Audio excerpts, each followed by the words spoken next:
Sejam bem-vindos ao Canal Médico. Nossa saudação a todos. Hoje temos a participação e um prazer muito grande em receber um grande mestre da medicina, professor Luiz Fernando Pinho do Amaral. Professor Luiz Fernando Pinho do Amaral, um colega que vem se dedicando intensamente à medicina e um tema muito especial, que são os temas ligados às doenças da mama. Ele é um mastologista. E câncer de mama no homem constitui uma situação pouco comum, mas de grande importância. Fala-se muito em câncer de mama na mulher, e câncer de mama, talvez pela baixa incidência, se fala pouco, mas é tão grave quanto. Por isso, convidamos o professor Luiz Fernando para que pudesse falar sobre esse tema para todos nós. E quero dizer que o professor Luiz Fernando Pinho do Amaral é membro titular da Academia de Medicina do Rio de Janeiro, membro titular da Academia Brasileira de Mastologia, chefe do setor de mastologia do Hospital Pedro Ernesto, da Universidade do Estado do Rio de Janeiro, a UERJ, chefe do ambulatório de câncer de mama masculino do Hospital Universitário Gafre Guilhem, Universidade Federal do Estado do Rio de Janeiro, a chamada Unirio. Professor Luiz Fernando, um prazer muito grande tê-lo aqui conosco e tenho a certeza que vai declinar muito bem sobre esse assunto, né? Câncer de mama no homem, uma situação um pouco usual, mas que o senhor tem uma grande experiência nesse assunto. Fique à vontade para fazer suas considerações iniciais. É uma grande honra ter sido convidado pelo nosso eterno e conspícuo presidente, Euderson Kang Torinho, e ter uma oportunidade de tecer considerações sobre um aspecto que, apesar de ser raro, é um problema que cada vez mais está presente, não só no nosso país, mas alhures. E com o próprio processo de envelhecimento, amadurecimento, é um tipo de situação que é necessário semear o conhecimento de que homem também tem câncer de mama. Em que circunstâncias o homem com câncer de mama ou com nódulo mamário, com alguma alteração mamária, chega no seu ambulatório lá na Unirio? Lato sensu falando, o que leva os homens à nossa procura, em primeiro lugar, eles procuram, em primeiro lugar, os cirurgiões, né? Porque dentro da estrutura pedagógica brasileira, né, diferente dos países anglo-saxões, né, a mastologia está muito atrelada aos serviços de ginecologia. E isso em si é um fator, e eu sempre tenho essa preocupação quando me foi oferecida a oportunidade de criar esse ambulatório de câncer de mama masculino, de olhar o aspecto emocional de um homem que, imagina você estando com uma suspeita ou de um nódulo ou com um diagnóstico de câncer de mama masculino, as questões de fantasia num país, infelizmente, com atrasos culturais, com verdadeiras situações de discriminação. Então, uma das primeiras questões que eu coloquei dentro da direção, não só do Hospital Gafre Guilhem, mas também dentro do Departamento de Cirurgia Geral Especializada, aqui o meu agradecimento ao professor Rossano, brilhante cirurgião, professor titular lá da Unirio, foi que colocasse o termo mastologia junto da ginecologia, porque os aspectos emocionais que permeiam primeiro, um espectro de angústia em algumas situações de ter um câncer de mama, e outras, infelizmente, da falta do conhecimento, isto é, no sentido filosófico, a ignorância, no sentido platônico, de não conhecimento, é muito complexa. Então, foi acolhido. Nós temos o nosso ambulatório, o outro grande instituto de natureza pública, e que realmente é o grande, vamos dizer assim, divisor de águas até hoje, sem dúvida nenhuma, é o Instituto Nacional de Câncer, que sempre foi. Mas eu que passei nas 4 universidades, né? Fui da UFRJ, tive o meu querido professor Euderson como meu professor, inclusive, uma honra, e passei na Federal Fluminense, e sou da UERJ e da Unirio. Eu nunca ouvi falar num ambulatório de câncer de mama masculino. Então, devido a isso, no nível acadêmico, foi que me veio esse desejo, que já vinha sendo nutrido há muitos anos, e aí houve realmente o approval, né, a aceitação do Departamento de Cirurgia Geral Especializada e, inclusive, do Hospital Universitário. Foi assim. Então, leia-se que o ambulatório de cirurgia, o ambulatório de câncer de mama no homem nasceu sob vossa inspiração. É isso mesmo? Não, fique à vontade. Eu sei que você é uma pessoa... Eu sei. O senhor é um pouco suspeito porque nós temos um vínculo afetivo, né? Mas se às vezes a gente vê um pouco mais além, como dizia Newton, foi porque eu vi através do ombro de gigante. O senhor foi um deles que sempre semeou. Obviamente vem de uma família de cirurgiões, de médicos, mas sem dúvida nenhuma foi isso. E dentro das 4 universidades, pelo menos que eu saiba, é o único que tem um ambulatório específico nessa área. Eu também penso que sim. Eu não conheço outro ambulatório a não ser de informação da existência desse ambulatório lá na No Gafreira. No Gafregueira. Muito bem. Agora, então, me diga, em linhas gerais, por que não se faz, então, o rastreio do diagnóstico do câncer de mama no homem, mais na mulher? Em primeiro lugar, professor, é que é um câncer cuja a incidência é uma incidência baixa. Você tem uma prevalência de aproximadamente 0,4, 0,6 pacientes por cada 100 mil casos. O grande câncer que permeia na mama é o câncer de mama feminino. Então, esse é a razão até, e eu sempre falo, na Sociedade Brasileira de Mastologia, né, as campanhas anuais do Outubro Rosa realmente é o maior problema de saúde pública, sem dúvida alguma, por causa da mortalidade que, infelizmente, tem o câncer de mama feminino, do gênero feminino. Só que, ao longo dos anos, a prevalência, isto é, o número de casos tem paulatinamente aumentado. Então, só para a nossa plateia, para cada 100 mulheres com câncer de mama, você tem uma média de 1 a 2 cânceres de mama em homem. Dito isto, a razão de não se fazer rastreio é que, o que é o rastreio?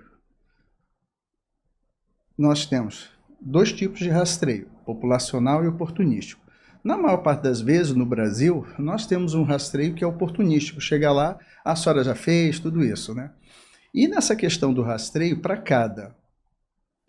a plateia que está assistindo, um exame de rastreio é um paciente ou uma paciente que esteja assintomática ou assintomático, né? E, ao chegar ao médico, também seja de um gênero em que esse rastreio vise diagnosticar uma patologia específica e que tenha uma importância em nível de saúde pública. Então, o que acontece? Todos nós sabemos que a principal causa de mortalidade da mulher é o câncer de mama. Por isso nós temos os programas de Outubro Rosa e tudo mais. A hipertrofia do Outubro Rosa, que é muito válida, sem dúvida nenhuma, é um problema seríssimo, mas, às vezes, essa hipertrofia do rosa deixa em segundo plano. Muitas das vezes, quando eu até ocupei a vice-presidência na gestão do presidente Afrânio Coelho, eu falava já dessas questões, já no início da década de 2010, aqui na regional do Rio de Janeiro. Porque a hipertrofia do Outubro Rosa, eu sempre dizia, e digo nas reuniões às vezes da Sociedade Brasileira de Mastologia, deveria ter do Outubro Rosa uma pequena faixa azul. Por quê? Porque homem também tem câncer de mama. Então, dentro da nossa vivência, experiência, há situações em que a falta, aí é o conceito platônico, do conhecimento, isto é, a ignorância de um problema desse, poderia fazer a diferença na sobrevida de alguns pacientes. Então, é por isso, porque o câncer de mama, ele é visto e tem toda uma razão, de um ponto de vista de prevalência e de incidência, de ficar focado no gênero feminino. E olhe que eu estou falando, de um ponto de vista, eu tenho hoje em dia que ser um professor, um médico, adaptado a 2025. Já está existindo um terceiro gênero, que são os transexuais, que também é outra questão que chama muita atenção. E estudos mais recentes, 2024, têm mostrado uma certa preocupação sobre esse pequeno segmento populacional que está cada vez mais existindo. E qual a base dessa preocupação, professor? O grande vilão do câncer de mama é a exposição estrogênica. Em primeiro lugar, o grande vilão é o envelhecimento. Tirando a questão do gênero, nós temos 100 cânceres de mama de mulher para 2 homens. Então, dado esse dado, é uma questão do gênero. E o que o gênero feminino, no seu sentido mais tradicional, fazendo hoje é complexo falar assim, mas foi a nossa época, de 2 gêneros, homem e mulher. É a exposição ao estrogênio. O estrogênio, a chamada janela estrogênica, isto é, a janela de exposição à questão dos estrogênios, é que é o grande vilão. Dito isso, o gênero vem logo após um fenômeno que está cada vez mais acontecendo no Brasil, que é maior longevidade e envelhecimento populacional. Então, gênero, idade cada vez mais avançada, está tudo levando a que haja uma série de doenças que na nossa época, eu na época da UFRJ, do Instituto de Ginecologia, você quase não ouvia falar doença de Alzheimer, doença de Pick, e passei a minha vida toda da minha formação básica, residência e tudo mais, sem nunca ter visto um caso de câncer de mama em homem, a não ser que frequentasse depois algumas instituições, como, por exemplo, o Hospital Mário Kreff, o Instituto Nacional do Câncer, que já eram de referência. Mas eu passei a minha formação toda, até pegar o meu título de especialista em mastologia, sem ver um só caso de câncer de mama em homem. É uma doença rara. Só que está havendo modificações do ponto de vista da pirâmide demográfica e populacional, em que o próprio envelhecimento da sociedade brasileira como um todo está fazendo com que haja uma maior, o termo da epidemiologia, que é a ciência que estuda as doenças, uma maior prevalência, aparecimento dessas doenças. Perfeitamente, é facilmente compreensível, considerando que o câncer, de um modo geral, constitui uma doença degenerativa proliferativa. À medida que se vive mais, maiores oportunidades para desenvolver um câncer. A explicação é perfeita. Mas teria alguma ideia de como fazer para selecionar possíveis candidatos a técnicas de rastreio ou mesmo exame clínico mais apurado, ou não? Nós vamos encontrar esses pacientes ao acaso quando for procurar no ambulatório geral, paciente com nódulo na mama, etc. A melhor técnica é a oportunidade que o senhor está me dando de poder fazer uma publicização de um problema que existe. O grande problema, quando nós falamos de rastreio, né, é que o rastreio, como em tudo na medicina, alguém tem que pagar a conta. Então, nós, muitas das vezes, da faculdade de medicina, a gente não aprende isso. Mas quem paga a conta? Só para dar o dado mais pontual, há pouco tempo até que esteve na publicidade, criando uma certa situação um pouco complexa, é que, quando a gente fala de rastreio populacional, o grande instituto que determina as políticas de rastreio no Brasil é o Instituto Nacional de Câncer. E rastreio populacional de câncer de mama, o INCA preconiza início do rastreio mamográfico a partir dos 50 anos de idade, com uma periodicidade bianual, chegando até ao máximo de 75 anos, isto nas mulheres.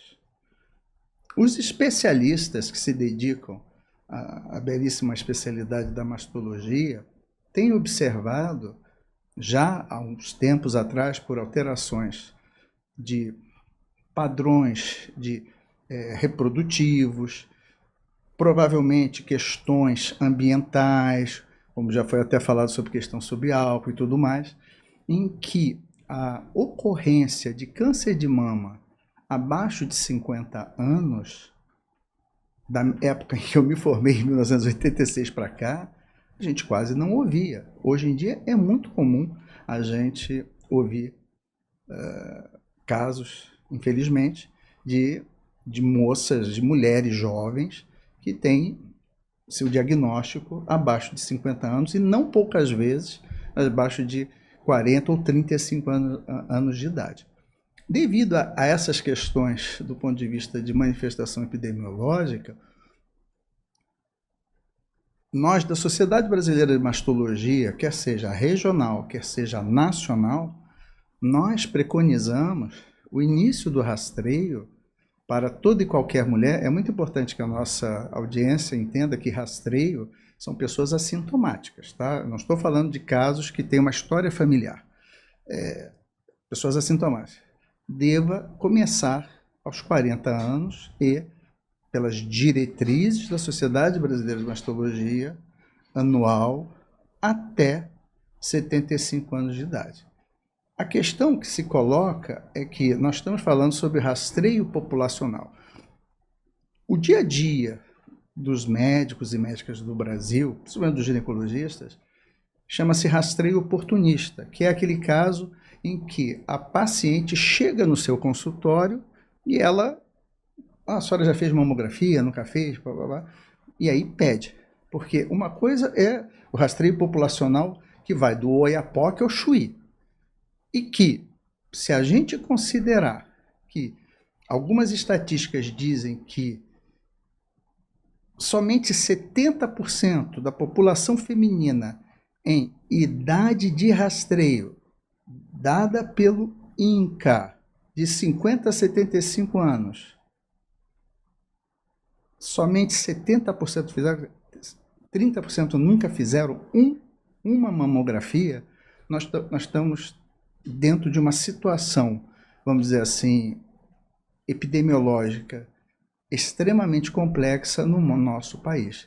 E daí a importância, e a sua pergunta extremamente pontual e perfeita, no sentido de que no homem não se faz rastreio. No homem, o mais importante, e por isso essa oportunidade única que vocês estão me dando, de dizer que homem também tem câncer de mama. É raro, porém ele tem. E abrindo essa janela de oportunidade, abrir-se-á o conhecimento no seu sentido mais pleno. Porque o grande problema da nossa nação chamada Brasil é que o Brasil não é o Instituto de Ginecologia, Faculdade de Medicina da UFRJ, Unirio, não é. O Brasil é muito mais amplo do que isso. E só essa oportunidade de dizer que homem também tem câncer já abre uma janela de oportunidade. Significa dizer, então, que quando o paciente chega ao seu ambulatório, já vem referendado como possuidor de alguma alteração mamária e Sem que precisa dúvida. ser investigado.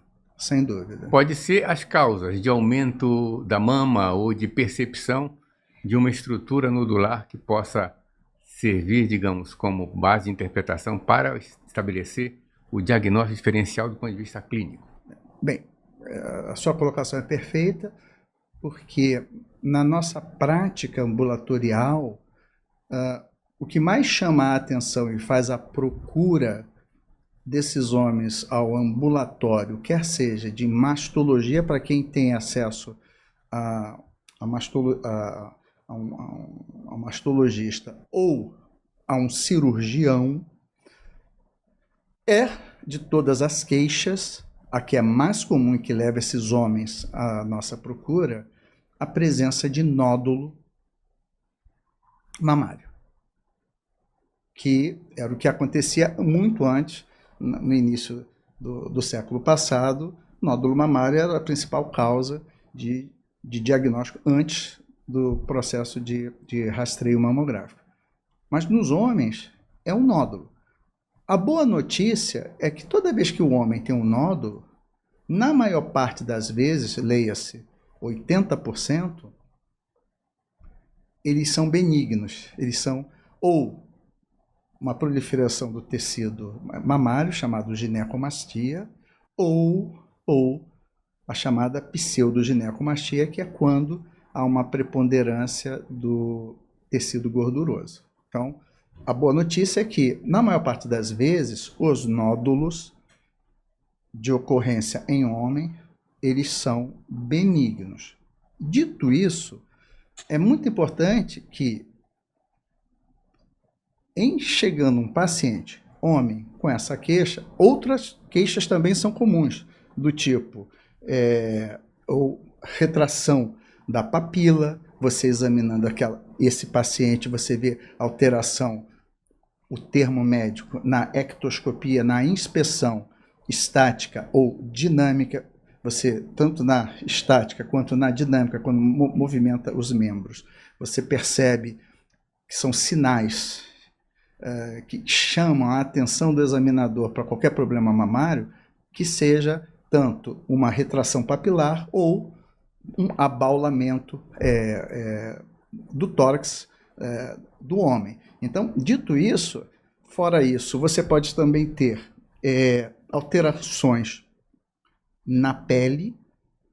Um dos casos, até que eu trouxe até dentro da nossa casuística, um caso muito triste, em que ele estava sendo tratado há quase 2 anos com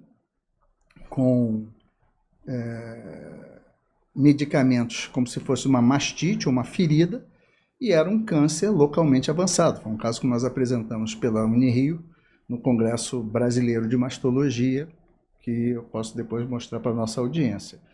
E ainda nós temos algumas situações, essa é mais rara ainda, que às vezes pode ser uma chamada descarga papilar, porque quando a gente fala de câncer de mama no homem, é muito importante que frise-se que a própria embriologia e a própria história natural da doença, há diferenças muito importantes na mama feminina e na mama masculina. Na mama masculina, praticamente você não tem uma formação de uma árvore lobular do que tal. Por isso que é muito raro no homem câncer lobular invasor, que orça por volta de 10% no gênero feminino. Mas nos homens, por causa do próprio desenvolvimento da embriogênese e desenvolvimento depois na puberdade e tudo mais dos homens, você quase não vê essa proliferação que está muito ligada à questão hormonal. O grande vilão dos problemas do câncer de mama, em tese, são 2, lato sensu falando. Primeiro, a janela estrogênica de exposição. E a outra, inconteste, é a genética, que só responde por no máximo de 10% dos casos. Então, por isso que é um câncer muito raro e que, em última análise, respondendo à sua pergunta, professor, é no sentido de que haja o esclarecimento, no sentido de usando o termo do direito, uma publicização de que homem também tem câncer de mama. Então, esses dados são muito importantes em havendo um nódulo que procure o seu cirurgião, ou o ideal é o mastologista, né? Perfeito. Seria o especialista nessa área, né? E existe ainda um último detalhe da questão das manifestações, até me penitencio, em que já é raro o câncer de mama em homem, mas às vezes você tem o chamado carcinoma oculto, que aí entra uma janela de diagnóstico diferencial muito grande, onde se manifesta com uma linfadenomegalia na axila comprometida. Em geral, aí entra um grande diagnóstico diferencial com outras patologias que podem cursar com isso. Então, é oncologia, né? Na verdade, é uma área que não é ginecologia, é área de cirurgia, né? Muito bem. Na sua rotina, no seu ambulatório, já recebe o paciente com uma forte indicação? Já quase elucidado a hipótese de que está com câncer, não é isso? Nós temos uma política muito parecida com a do Instituto Nacional de Câncer, que na verdade ela é bipartite. Ou já chega com o diagnóstico prévio, já com uma biópsia daquele tumor, tá? Ou o que acontece, aí é o fenômeno brasileiro, até por causa do nosso ambulatório e tudo mais, conhecimento, olha, vai lá porque você está com uma alteração. Nessas situações aí tem que se fazer uma propedêutica, da qual faz parte, inclusive, a mamografia e a biópsia, né?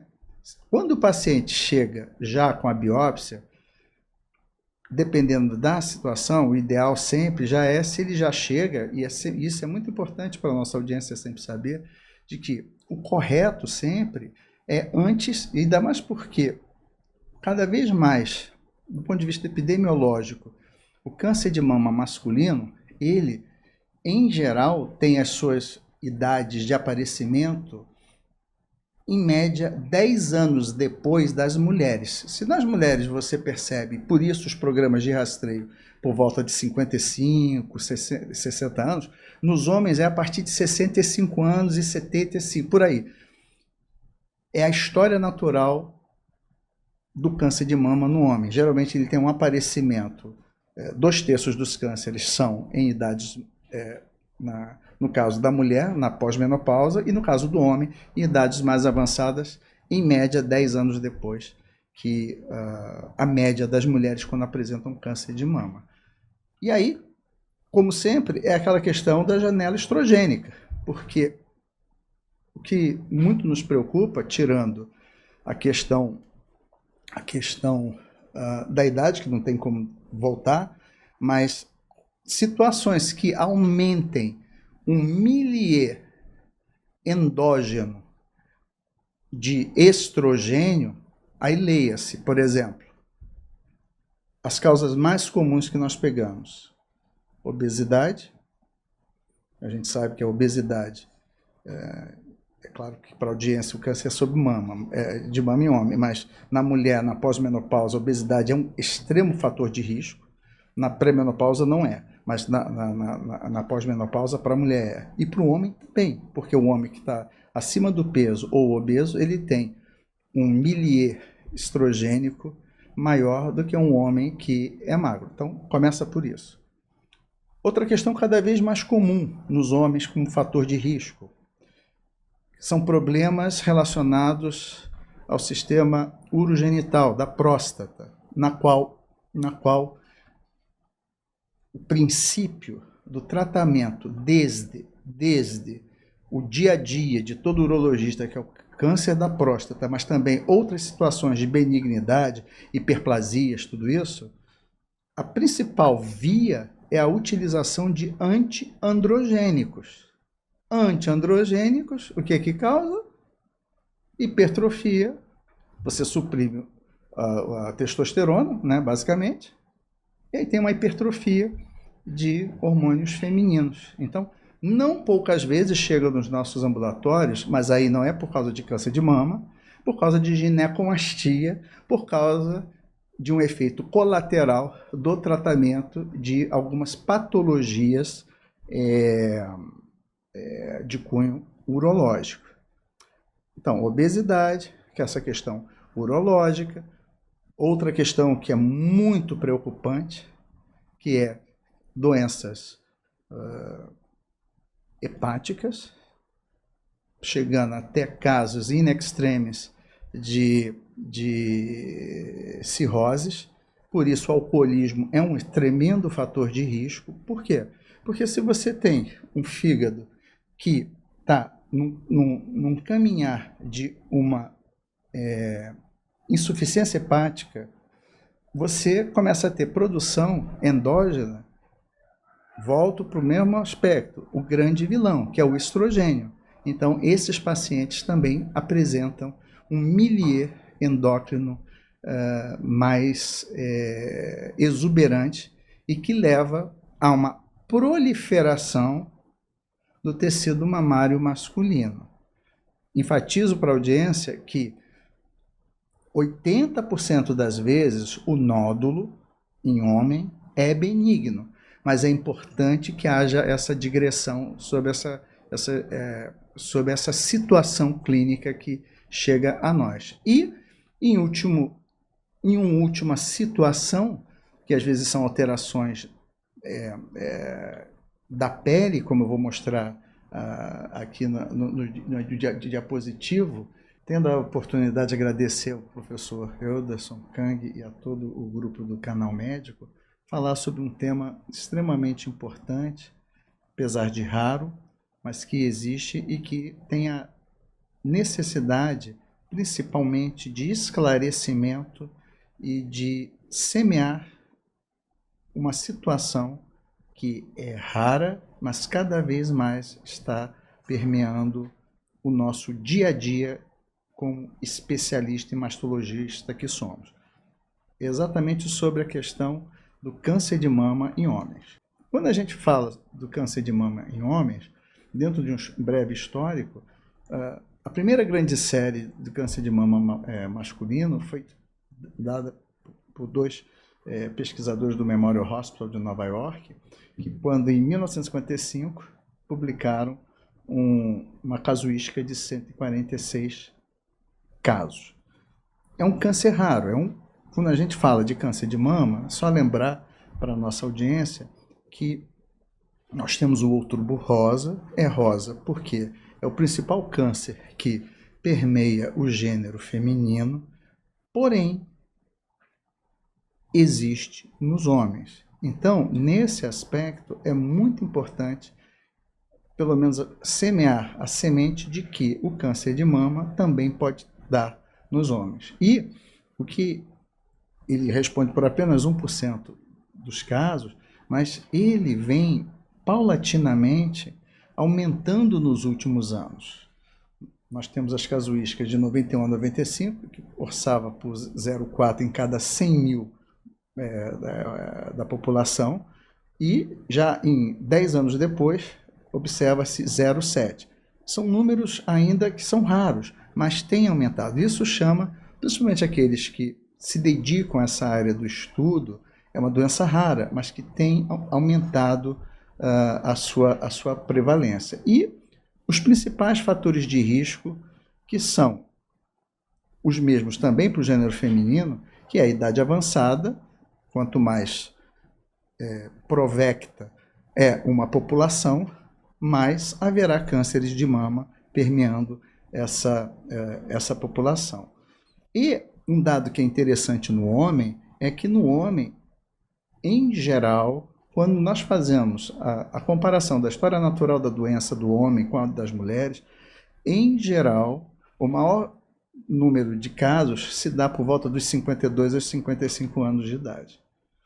Já há estudos, já há um certo tempo, começou mais ou menos em 2007, chamado Male Breast Cancer Study Consortium, e já a partir de 2008, o International Male Breast Cancer Program, que visa fazer um apanhado de estudos multidisciplinares, porque por ser um câncer raro, quanto mais houver casuísticas com um número de pacientes, maiores serão as probabilidades de oportunidade de conhecimento dessa doença. Enfatizo para o nosso público que câncer de mama em homem não é a mesma coisa que câncer de mama em mulher.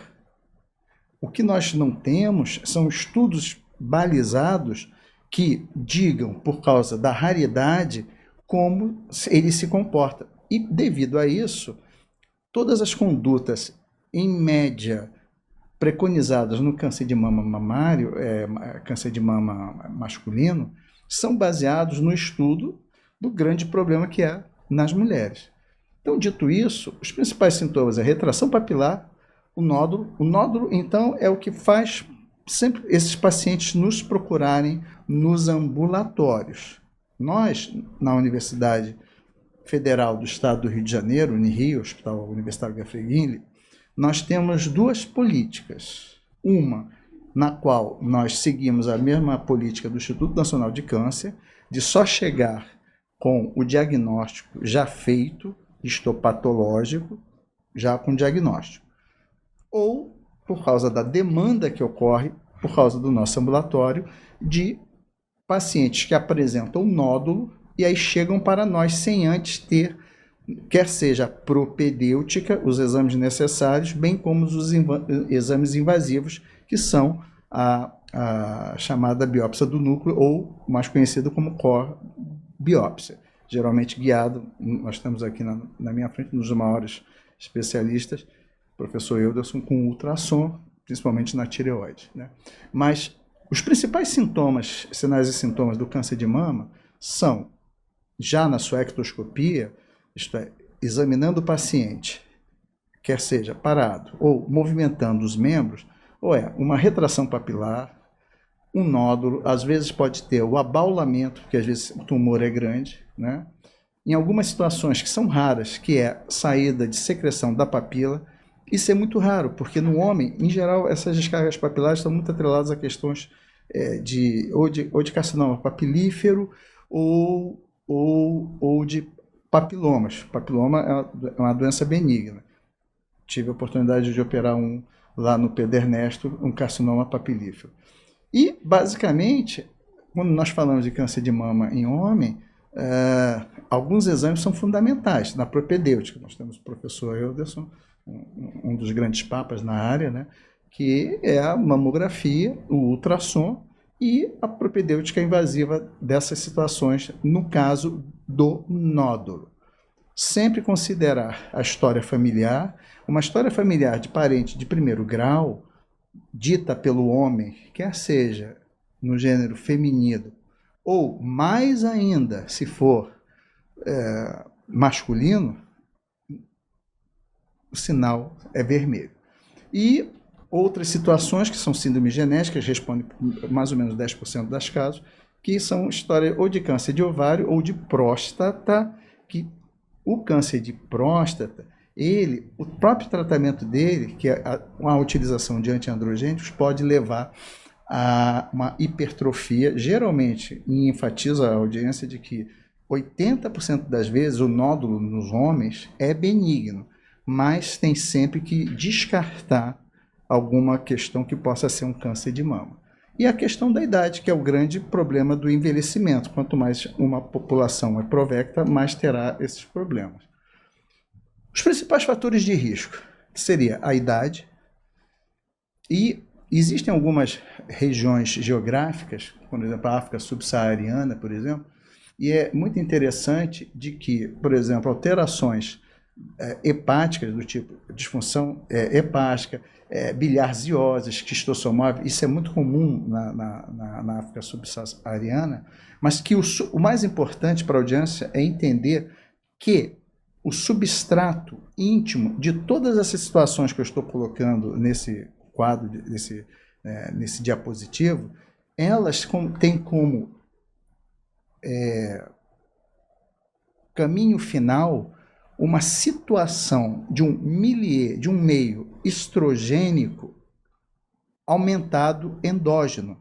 Porque tanto na mulher quanto no homem é o hiperestrogenismo o principal fator. E, dito isso, nós temos disfunção hepática, obesidade. Obesidade nos homens, o tecido gorduroso coloca a produção de estrógenos lá em cima. Na mulher nem se fala, que é um dos maiores problemas de saúde pública. Nós, como abordagem populacional no Brasil, professor, nós temos uma perspectiva, infelizmente, mas eu falo isso sempre aos meus alunos, no sentido de seduzi-los no seu sentido mais genérico, isto é, no seu sentido mais de trazer quanto mais especialistas, porque é um dado inacreditável. Quando nós falamos de especialistas que têm o endosso da Sociedade Brasileira de Mastologia, com o endosso da Associação Médica Brasileira, que é dado pelo título de especialista em mastologia no Brasil, até uns 3, 4 anos atrás, do Oiapoque ao Chuí, nós tínhamos menos de 2.500 titulados. É a mesma coisa, fazendo uma comparação com o pessoal da Febrasgo, de Teutego. Então nós temos no Brasil, porque a Sociedade Brasileira de Mastologia é o órgão que congrega os especialistas dessa área.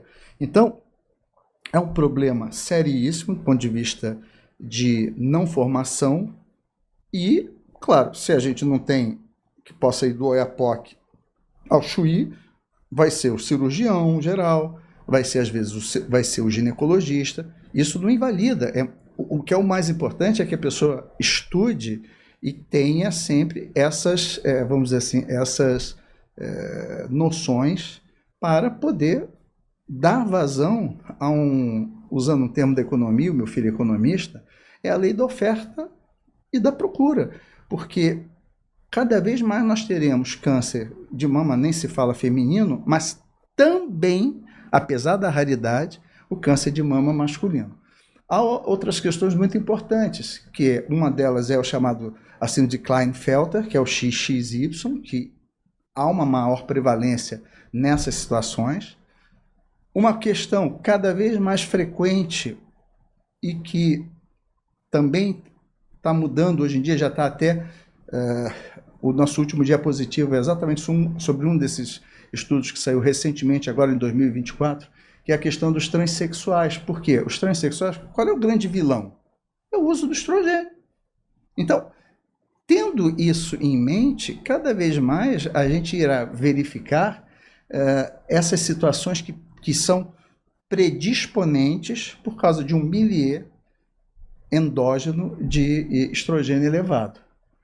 Outras situações que são muito comuns, nós temos, por exemplo, chamados furnaces, em inglês, que são os trabalhadores em serrarias, altos fornos, que leva a um aumento da temperatura testicular e, com isso, leva a uma certa insuficiência de testosterona, fazendo uma preponderância levando a um desequilíbrio no milieu endócrino de preponderância de estrogênio nesses homens. Ainda outras questões do tipo doença na infância, como por exemplo era muito a irradiação no tórax, antigamente se fazia, predispõe.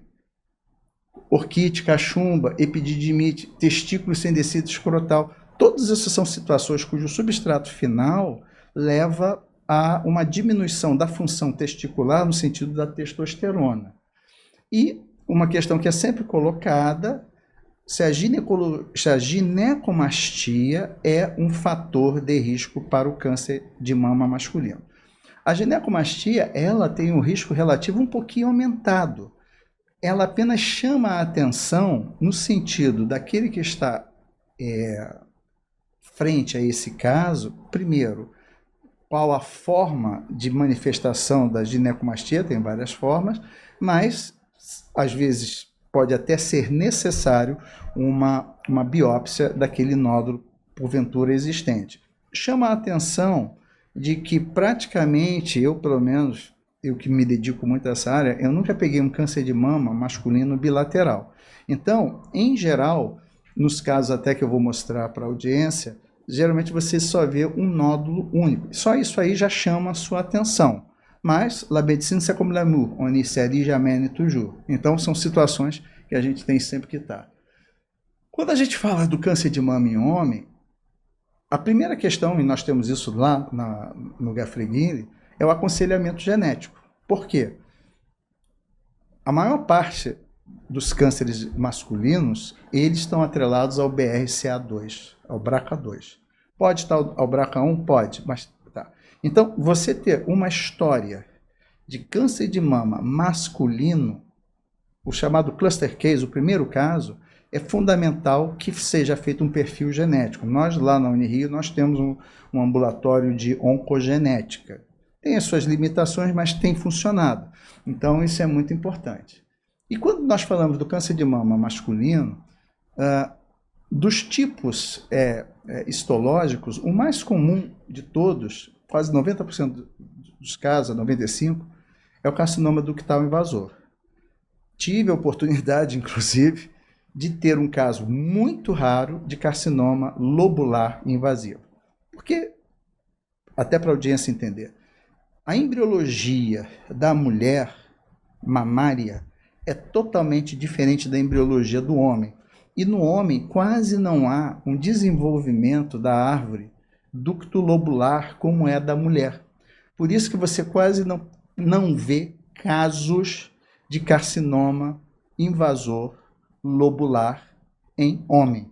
Então, foi um caso que nós temos, até ele é mostrado dentro da nossa casuística, e há alguns dados muito importantes, que a maior parte deles possui chamados receptores de estrogênio e progesterona, que são chamados luminais, e existe, quando a gente fala os carcinomas HER2 positivo, você vai sempre de 10% até no máximo 10% na casuística. A forma de estadiar é a mesma das mulheres, e aqui nós temos, por exemplo, um exemplo desse caso. Reparem só a situação desse senhor. Um senhor de 77 anos, reparem, um IMC elevado, um grau de obesidade grau 3. Então, ele já tinha dentro de si, e se vocês observarem na sua mama direita, vocês percebam, comparando, uma retração do complexo arelo-papilar, que é uma das formas de manifestação. Ao exame, além da retração, você percebia um nódulo. Comparando com a mama esquerda, você não percebe essa questão. Aqui, um close maior, podemos observar a retração, a outra mama, mas reparem a obesidade dele. Fazendo a expressão dinâmica, reparem que ao levantar os membros, você repara a retração que existe do lado direito. Aqui abaixando, dá para se perceber bem nessa imagem, quase que uma retração, até expandindo um pouquinho mais do complexo arelo-papilar. Esse é um outro caso, um pouco diferente no biotipo, um senhor que tinha, ao revés, uma insuficiência aórtica gravíssima e que chegou com essa queixa de nódulo, outra vez enfatizo que é o nódulo, que é o grande fator de apresentação nos casos que nós tivemos a maior parte das vezes de operar, com exceção de um caso totalmente fora da curva que irá mostrar. Então, nós podemos perceber já na inspeção uma retração no tórax da mama esquerda. Ao elevar os braços também, ao lado nós percebemos isso, ele fazendo uma expressão com força, contraindo os grandes peitorais, aumenta a retração. Então são dados no exame clínico, porque no homem você não faz rastreio como na mulher, porque é um câncer raro. Então, nessas situações, a anamnese, a queixa principal, a história familiar e principalmente o exame são fatores muito importantes na questão da suspeição ou não. Sabendo e enfatizando que na maior parte das vezes, 80% das vezes é ginecomastia, mas tem que descartar através, primeiramente, idealmente, com uma propedêutica. Às vezes esses pacientes são pacientes já em idade mais avançada e muitas das vezes utilizam antiagregantes plaquetários e às vezes é um impeditivo para nós fazermos um procedimento invasivo no momento. Aqui eu tenho que ter profunda humildade de dizer que existem duas medicinas. Aqueles e aquelas que têm uma oportunidade de fazer o exame, a mamografia, que é o grande, eu sempre digo para os meus alunos, é o grande preventivo da mama, eu sempre recomendo a fazer. Mas se no nível público vai levar 2 a 3 meses para fazer uma mamografia, para retornar, eu não poucas vezes, e isso eu falo de frente para a aula, eu recomendo, desde que não tenha um risco de um hematoma, a fazer já a biópsia. Eu sei que propedeuticamente, estou na frente de um grande professor titular de radiologia, não é o correto, mas eu sempre olho, uma maior celeridade no sentido de ter o diagnóstico histopatológico para a condução. Então, são as duas realidades que muitas das vezes nos permeiam. Faz sentido a sua orientação. Lembramos a todos que, quando se trata análise das características de um nódulo, fala-se no BIRADS 3. Aquelas características de um nódulo, que o nódulo encerra, e é bem circunscrito, é homogêneo, mas você não pode dizer se tem característica de malignidade ou não, não é isso? É verdade. Então, rotula como BIRADS 3. E o BIRADS 3 implica, no aspecto conceitual de conduta, que se faça a mamografia, um acompanhamento a cada 6 meses, em curto prazo, né? Então, eu vejo que esse aspecto, aparentemente simples, deve ser considerado. Todavia, tem exceções. Né? Tem exceções. Se é aquela paciente que diz assim, não quero isso, não vou conseguir dormir, isso vai me gerar uma ansiedade muito grande. Aí você tem que definir com uma prática objetiva, que é a punção. Se tem uma paciente que mora num local muito distante, vamos colocar aqui, São Gabriel da Cachoeira, sabe onde fica? Não, professor.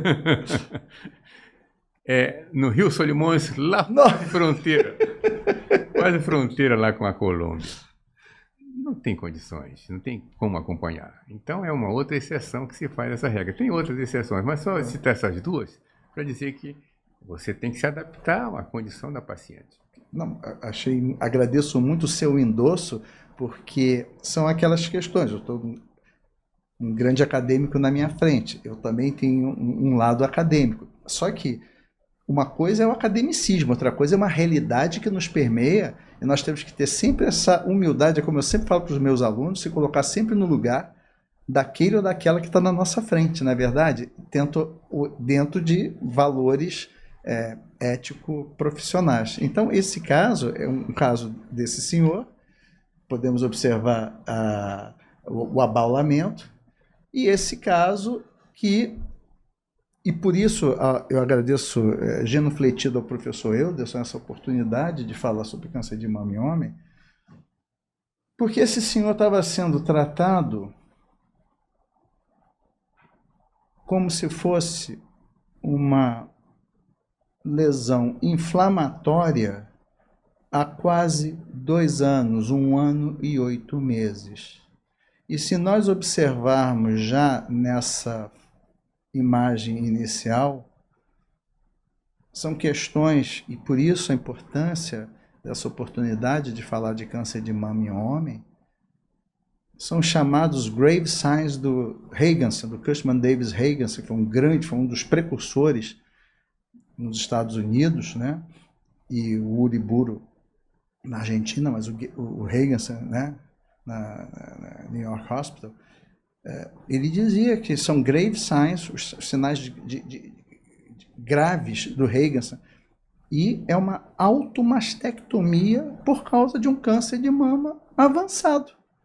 Então, esse senhor, quando chegou para mim, quando eu olhei a primeira coisa, e ele foi referendado porque tinha uma parente dele que fazia parte do corpo de enfermagem e, sabendo do nosso ambulatório, encaminhou. Chegou lá, a primeira coisa que eu fiz foi perguntar se ele usava algum antiagregante plaquetário. Eu não poderia nem perder tempo. E é como o senhor endossou ainda há pouco, eu parti logo com uma biópsia. Fiz, depois fez a propedêutica, tudo isso, porque sempre a gente tem que levar em consideração a mama oposta, né? É raro, você no exame clínico você deve sempre ver, mas faz parte da propedêutica. E esse caso, nós podemos observar, é inacreditável. 1 ano e 8 meses sendo tratado com aparecimento do nódulo e por isso a importância dessa oportunidade, dessa aula, apesar de ser uma situação clínica rara, mas é aquela questão da famosa frase do Goethe, famoso filósofo alemão, que é um grande problema desse país. Só se vê o que se conhece. Então, num país em que muitas das vezes prepondera a escuridão da ignorância, do não conhecimento, é muito complicado o Brasil, né? Aqui, um close, olha só, que loucura. 1 ano e 8 meses, quer dizer, e achando que era uma mastite, quer dizer, só imaginarem que pode ser um câncer, só isso aí eu já me sinto feliz dessa oportunidade que o senhor está me dando e o canal médico também. Aqui a cirurgia dele, teve que rodar um retalho, teve que fazer uma cirurgia muito extensa. Um grande cirurgião, chamado Dr. Ricardo Cavalcante. E quando a gente fala de câncer de mama em homem, basicamente, o grande problema é que o estadiamento, por serem tumores palpáveis ou situações de exceção, como já demonstrei, geralmente são estadiamentos mais avançados. Esses estadiamentos mais avançados, por causa do que? Da demora da suspeição de ser câncer, é que muitas das vezes abre uma janela de perda de oportunidade de tratamento efetivo para esses homens. Então, se o homem aparece, que é o dia a dia dos ambulatórios, que é a presença do nódulo, de partir para uma propedêutica inicial de mamografia e logo a seguir, mais ainda, de fazer uma biópsia daquele nódulo. Então, isso é muito importante. O tratamento dos homens é mastectomia simples. O status axilar é muito importante. Se no status axilar, no exame clínico, você não percebe nenhum tipo de gânglio ou linfadenomegalia, o chamado N0 clínico, você faz a biópsia do linfonodo sentinela. Dependendo como for, no ato cirúrgico, essa biópsia, se for positiva, você tem que abordar um pouco mais, fazer até em algumas situações mais complexas, até em algumas situações de esvaziamento axilar, porque muitas das vezes já vem com uma linfadenomegalia axilar. A radioterapia, por serem tumores, e aí a questão que ocorre nas mulheres do rastreio mamográfico, Em geral, esses tumores são tumores já com um volume maior, e a gente sabe de que quanto maior, usando a classificação TNM, para quem não sabe, T de tamanho de tumor, N de status linfonodal e M se há presença ou não de metástase, quanto maior o tamanho ou volume tumoral, maior é a carga, o chamado tumor burden, e aí a chance de ter uma metástase inicialmente loco-regional para o linfonodo é maior. E por isso, muitas das vezes, a radioterapia, ela não poucas vezes é utilizada porque esses pacientes chegam em estadios mais avançados para a gente. Dito isso, como a maior parte dos tumores de mama masculinos são aqueles que apresentam receptores de estrogênio ou de progesterona positivos, sempre há, ou melhor, quase sempre, vamos corrigir, há uma janela de oportunidade de tratamento com um modulador seletivo dos receptores do estrogênio, que é o chamado tamoxifeno.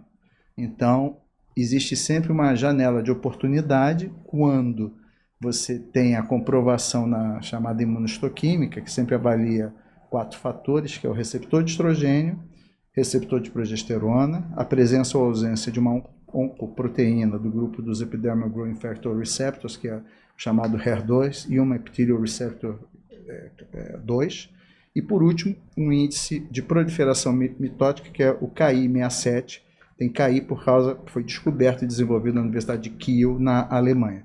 Então, dependendo dessa tétrade de exames dados na imunohistoquímica, você classifica todos os tumores de linhagem epitelial, quer sejam masculinos, quer sejam femininos, em 4 grandes grupos lato sensu: luminal A, luminal B, HER2 positivo e os triplo negativos. Hoje em dia há uma outra subclassificação, cada vez mais ganhando apreço, que se chama, coloca também Claudine Low, mas ainda está no dia a dia dos nossos laboratórios de patologia, são esses 4 grandes grupos, aonde a gente faz uma divisão bipartite de janela de oportunidade de tratamento adjuvante, isto é, depois da cirurgia, com o uso nos tumores que são luminais. Por que eles têm esse nome luminal? Porque eles acompanham o mesmo tipo de imunohistoquímica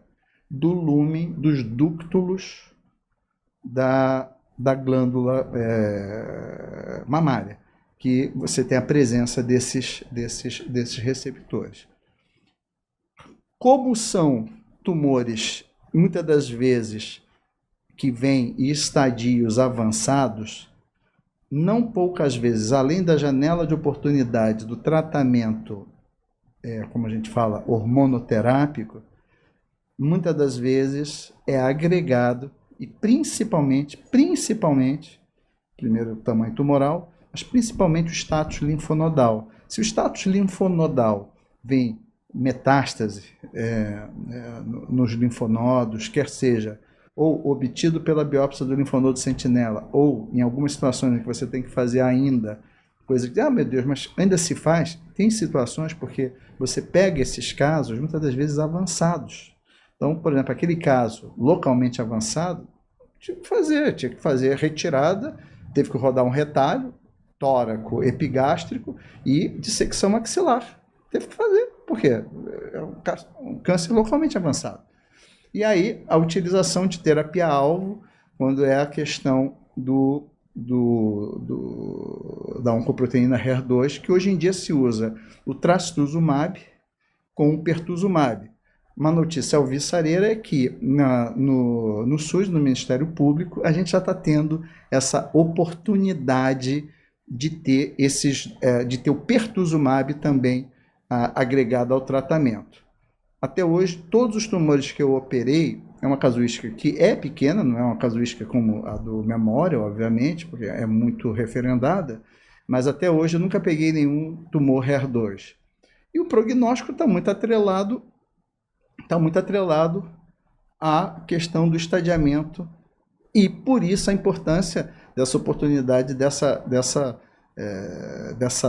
aula, no sentido de, olha, homem também tem câncer de mama. Então, o prognóstico está muito atrelado a que, quanto mais, obviamente que no homem não se faz rastreio mamográfico, mas quanto mais um nódulo aparece, imediatamente faça logo uma mamografia e, após isso, o mais rapidamente possível, far-se-á uma amostragem tecidual. Em relação a dados mais recentes, o National Comprehensive Cancer Network de 2024, é a mastectomia o tratamento standard. Está começando a haver algumas tentativas de tratamento conservador, porque com as transformações sociais, culturais que está havendo na sociedade, e, como já foi dito no início dessa aula, a exposição aos estrógenos é um grande fator de risco. Então, existe uma população chamada os transgêneros, e hoje os casos são muito pontuais, mas nesse grupo o pedido deles, porque são homens, mas que têm a sua sexualidade como mulher. Então, eles colocam prótese e usam muitos hormônios estrógenos, né? Tem um pedido de cirurgia conservadora. Eu nunca tive essa honra de poder ainda operar um transgênero, nem nós nunca tivemos nenhum caso lá na Unirio. Mas, basicamente, seria uma situação que é considerada, e aí vem um paralelismo de conduta muito semelhante ao, entre aspas, padrão ouro, gold standard, que é o tratamento do câncer de mama feminino, não é verdade? Porque até os anos 70 era mastectomia, era uma doença e um só tratamento, né? Então, com essa modificação e com essa demanda social, cultural que está ocorrendo nos dias atuais, pode até ser cogitado, o correto seria isso, e por isso a importância de alguns estudos multicêntricos para pegar uma casuística maior de um tipo de tumor que é muito raro, para tentar ter um número de pacientes que possa infirmar algumas deliberações que a gente só lembrar de que até os anos 70, até 1984, um pouco antes de eu me formar, em 86, era uma doença e uma cirurgia. Foi em 1984 que saiu um artigo no New England demonstrando que efetivamente a cirurgia conservadora era melhor do que o câncer, do que o tratamento tradicional de mastectomia, que era uma doença e uma só cirurgia. Então, essa questão da radioterapia, basicamente é o tamanho do tumor, o status linfonodal, a presença ou ausência de imagens cirúrgicas livres, ainda a questão da terapia sistêmica, da utilização do tamoxifeno, que é o padrão ouro, e de tratamento, não se usa inibidor de aromatase em homem, é tamoxifeno, e o tratamento adjuvante, vários são os esquemas. Os mais comuns é fluorouracil, epirubicina, ciclofosfamida, fluorouracil, adriamicina, ciclofosfamida, e o esquema do MD Anderson Cancer Institute, que é a adriamicina, ciclofosfamida, seguida por um taxano. Geralmente o taxano é um docetaxel que é utilizado. E naqueles casos, eu até hoje, todos os casos que eu tive, nunca peguei, aí é minha casuística pessoal, um HER2 positivo, mas tem uma janela de oportunidade de utilização de anticorpos monoclonais como o trastuzumab e o pertuzumab.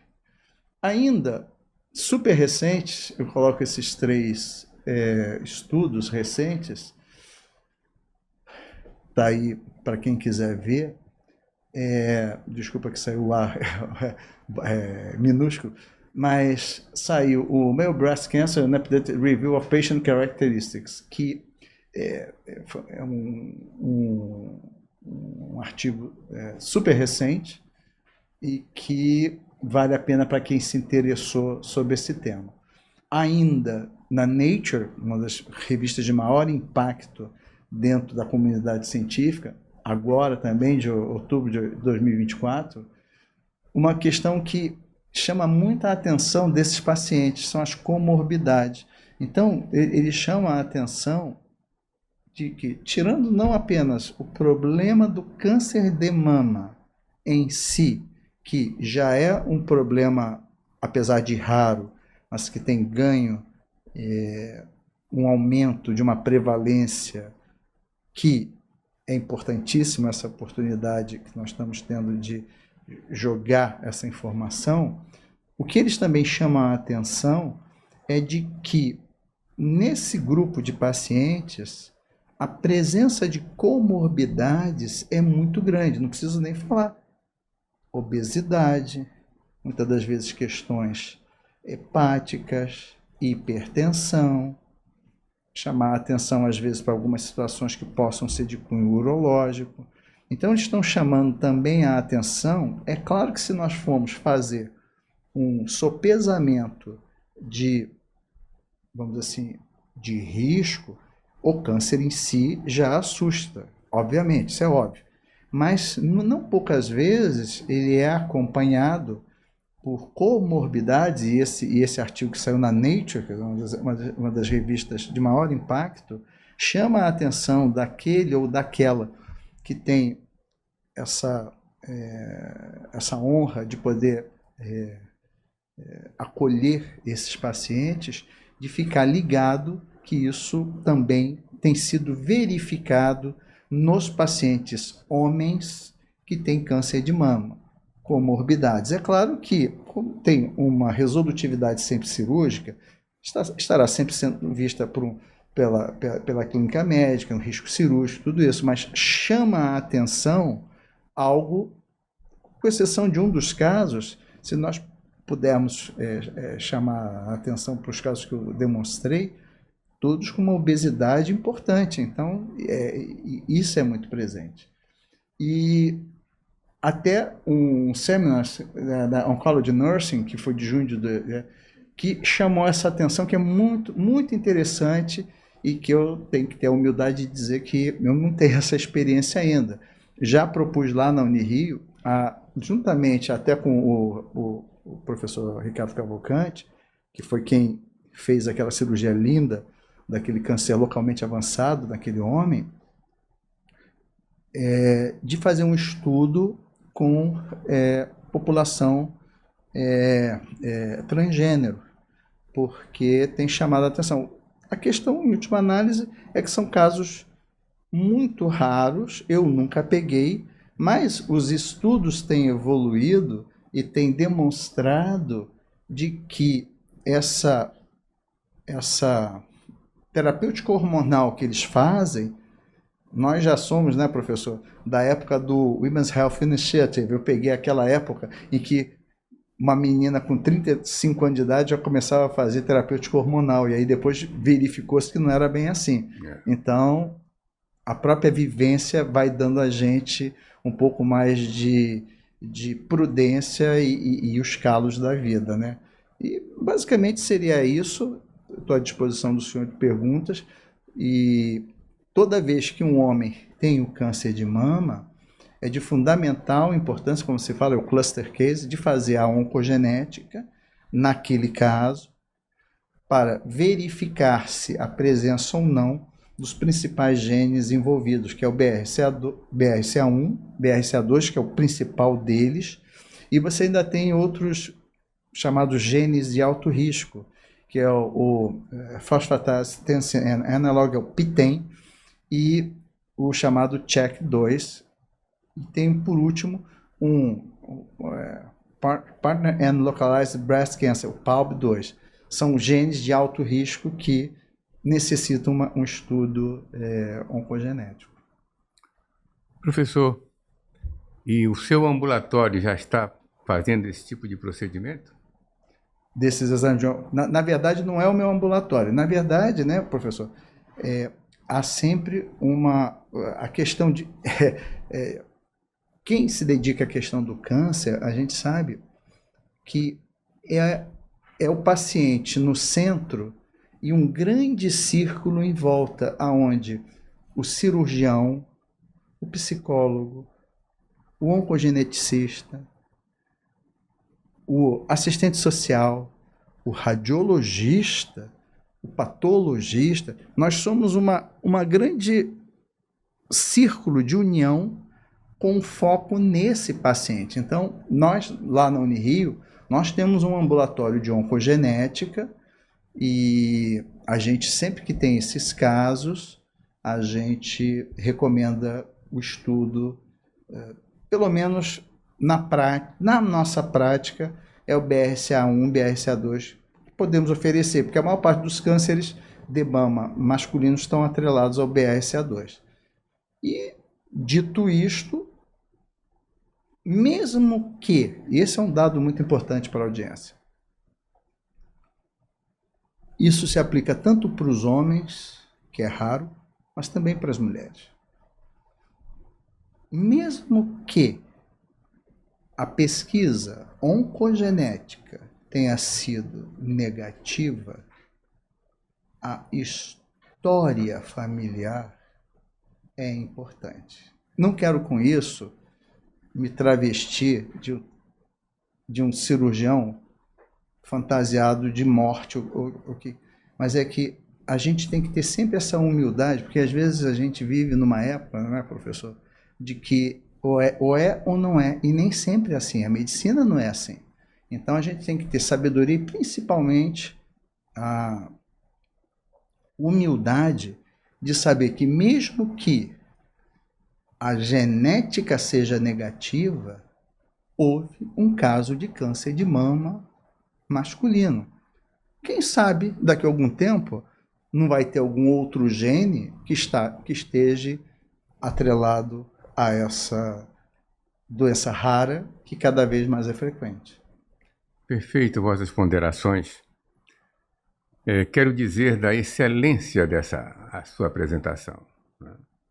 Trouxe um assunto pouco, digamos assim, falado, embora saibamos da sua existência. Constituiu um ambulatório especializado nesse tema, creio que seja um dos raros ambulatórios especializados nessa questão. Parabéns. Obrigado. Por ter criado esse ambulatório e dar assistência a esses homens que eventualmente possam se apresentar com um nódulo mamário e ter seu nódulo esclarecido e, se necessário, tratado. Quero dizer da fluência com que foi esse assunto colocado e da forma didática com ele foi trazido aqui para todos nós. E que esse assunto, ou melhor, que essa gravação possa se estender a todos aqueles que estão ligados à saúde, não apenas aos médicos, mas também aqueles que trabalham no âmbito da saúde, as enfermeiras, né? Que cheguem também aos técnicos de radiologia, os técnicos de enfermagem, que os conceitos possam ter sido ampliados para que nós possamos, digamos, com nossas ações, atentos agora para a existência do câncer de mama no homem, possa conduzir esses pacientes para o vosso ambulatório aqui no Rio de Janeiro. E outros que poderão, já que existe esse modelo, poderão ser criados em outros estados. Meus parabéns por vossa participação, pela maneira como trouxe esse assunto aqui até nós, e agradecer em nome do Canal Médico, em meu próprio nome, por ter falado tão bem sobre esse tema. Aos colegas que estão assistindo, aos todos que frequentam o Canal Médico, por favor, comente, compartilhe e passe em frente essas informações trazidas aqui pelo nosso dileto professor Luiz Fernando Pinho do Amaral. Muito obrigado, professor, por sua brilhante participação. Honra foi minha. Muito obrigado pela oportunidade.